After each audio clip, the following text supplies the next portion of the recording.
One very important aspect of the Solah Shringar is that it activated the 16 phases of the moon, and all the doshas, all the negativity of these phases of the moon, because that is directly connected to emotional health, sexual health, reproductive health. So all of these Solah Shringars basically want to, kind of tell us to ward off the negativity that are arising from these cycles when you wear these ornaments in a certain way. And that is why there's a lot of subtle energy that works with the Solah Shringar. And that is why it is so important for us to bring back the Solah Shringar in our day-to-day life as well.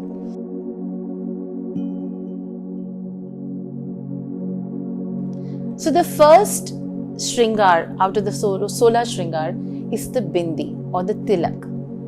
It is the ornamental dot that signifies the mystical third eye, which is placed at the Agna Chakra. They say that Paramba, the Shakti that has created the entire universe, sits on your forehead, and her feet is crossed right at this point where the hypothalamus gland is activated through the Agna Chakra. And that is why it's very important for you to place a bindi. Ideally, the bindi is made with kumkum, which is made out of ketki flowers, turmeric, lime. It is a natural coolant, allowing your Agna Chakra to be activated. And that is why the Bindi is very, very significant in the Solah Shringar. The second is your Sindhu. Sindhu technically comes second when you're already married and comes last when you're about to get married. Sindoor is again made of all these natural elements and out of the Sindoor fool, and then when you part it in the middle of your forehead, it basically cools down, also symbolizing bringing the energy of Prakriti and Purush, the left brain and the right brain, the matter and the energy together. And that is why Sindoor unifies both these energies, and that is why it's such an important part. Third is the Mangtika. So before you've gotten married, the Mangtika is already adorned in the middle of your forehead, symbolizing that there is going to be Sindoor in the end. And the Mangtika again is a metal that cools down your forehead. So anytime you have any kind of migraine issues, if you're stressed out in a situation, the Mangtika basically calms you down. Of course, it makes you feel like a queen, which is a different thing. Try this. Sit down quietly in a corner, lift your spine up, take a 1 rupee coin and place it on your forehead and just close your eyes. See the difference that metal will bring into that energy of your forehead, and you will come to know.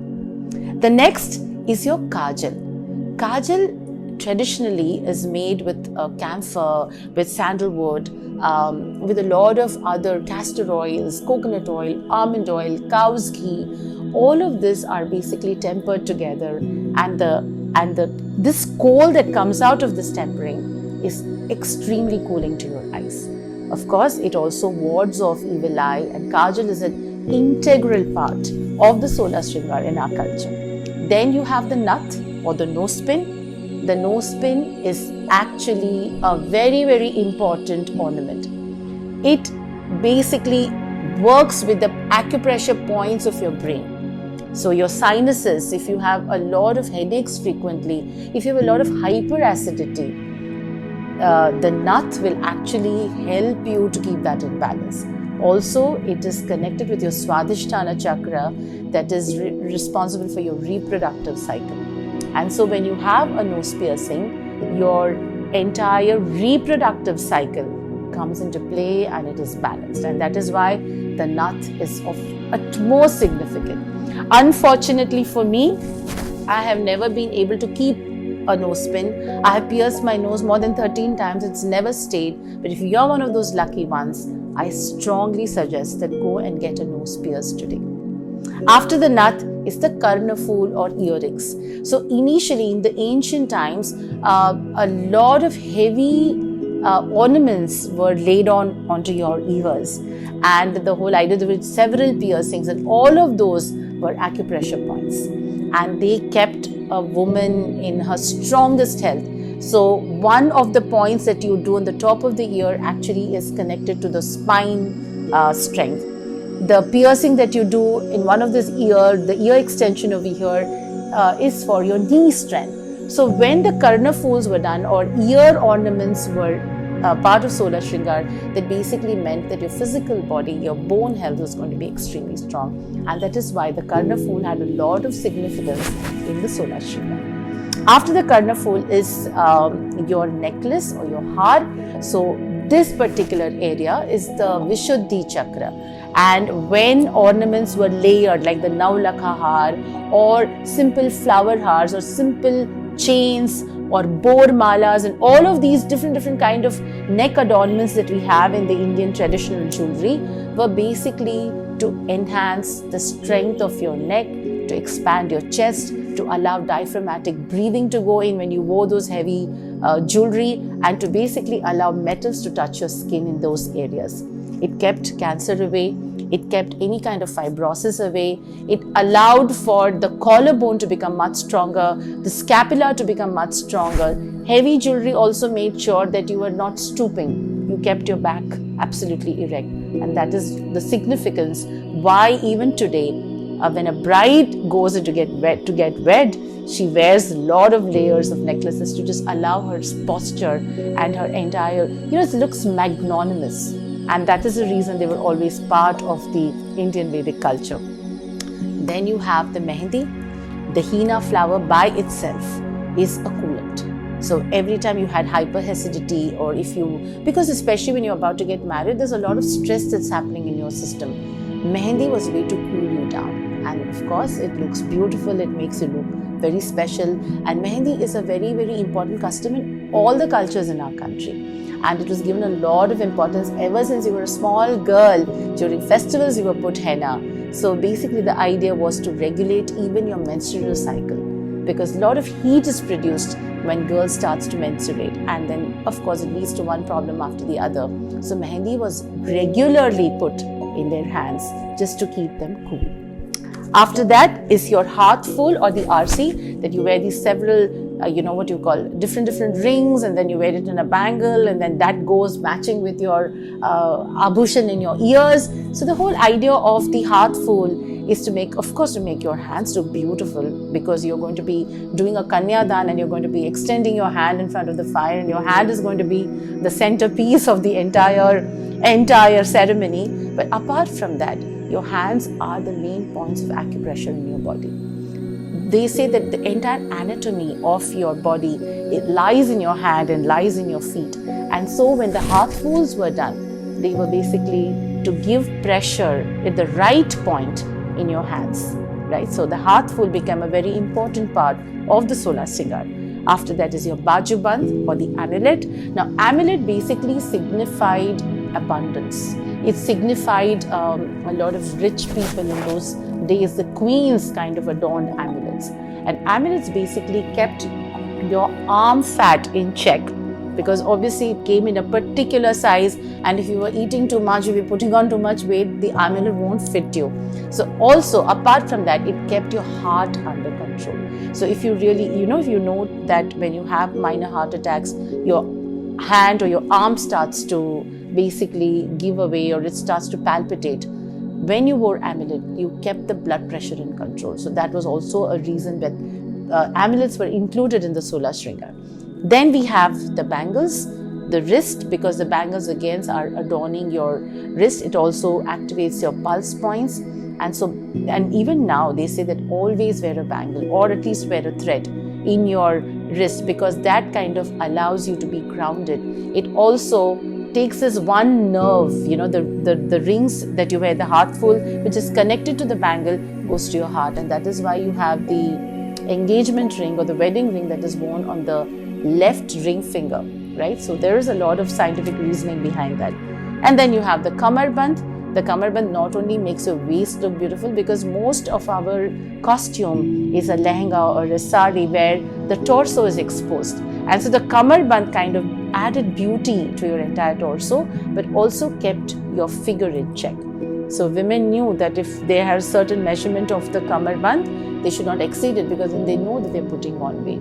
So it was also to keep a check. It was also to keep the Mooladhara chakra and the Swadhisthana chakra in check. Again, the Cummerbund, because of the metallurgy, because of the metals that are part of these ornaments, they basically activated your menstrual cycles, also allowing reproduction to happen more flawlessly. One very important aspect of the Solah Shringar is that it activated the 16 phases of the moon, and all the doshas, all the negativity of these phases of the moon, because that is directly connected to emotional health, sexual health, reproductive health. So all of these Solah Shringars basically want to kind of tell us to ward off the negativity that are arising from these cycles when you wear these ornaments in a certain way. And that is why there's a lot of subtle energy that works with the Solah Shringar, and that is why it is so important for us to bring back the Solah Shringar in our day-to-day life as well. After that, you have the payal. The anklets, again, of course, apart from the fact that of course they render a lot of weight into your feet, increasing your bone health, increasing your stability in the way you're standing, the way you're sitting. The payals also, they say that the sounds that were created from the payal ward off negative energies. Like when you go into a temple and you ring a bell and the vibration kind of clears the air, it purifies the environment.